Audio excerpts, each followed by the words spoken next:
আসসালামু আলাইকুম রহমতুল্লাহ।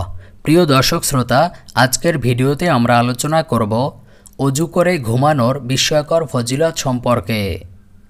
ইসলামে অজু একটি গুরুত্বপূর্ণ বিধান। ৫ ওয়াক্ত নামাজের মতো রাতে ঘুমাতে যাওয়ার আগেও মহানবী সাল্লাল্লাহু আলাইহি ওয়াসাল্লাম এবং সাহাবায়ে কেরাম অজু করতেন।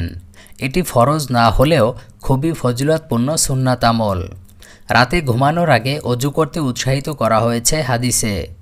হযরত বারা ইবনে আযিব রাদিয়াল্লাহু তাআলা আনহু থেকে বর্ণিত, রাসূলুল্লাহ সাল্লাল্লাহু আলাইহি ওয়াসাল্লাম বলেন, যখন তুমি বিছানায় যাবে তখন তুমি অজু করবে, নামাজের সময় যেমন করো, অতঃপর ডান পাশে ফিরে শয্যা গ্রহণ করবে। সহিহ বুখারী শরীফ হাদিস নম্বর 6311। ফেরেশতারা ক্ষমা প্রার্থনা করেন।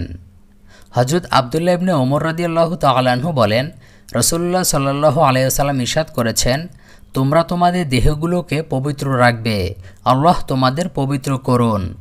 যদি কোনো বান্দা অজু অবস্থায় ঘুমায় তাহলে তার পোশাকের মধ্যে একজন ফেরেশতা শুয়ে থাকেন।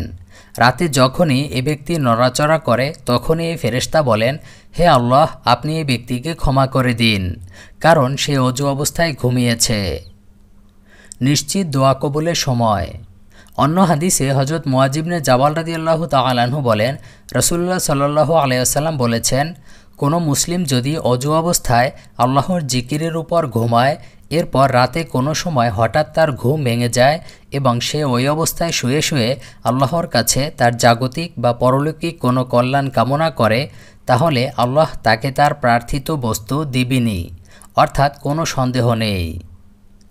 কোনো হাদিসে বলা হয়েছে, সর্বদা অজু অবস্থায় থাকলে এবং এ অবস্থায় মৃত্যু হলে শহীদের মর্যাদা লাভ হয়।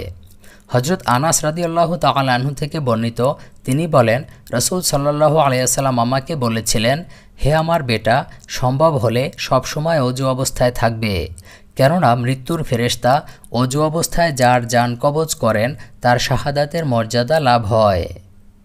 অতএব যখনই শয্যা গ্রহণের প্রয়োজন হবে তখনই অজু করে নেওয়া মুমিন মুসলমানের জন্য বাঞ্ছনীয়। এতে হাদিসে বর্ণিত সকল ফজিলত লাভ হবে ইনশাআল্লাহ। আল্লাহ তাআলা আমাদের সবাইকে ঘুমানোর আগে অজু করার তৌফিক দান করুন। আমিন।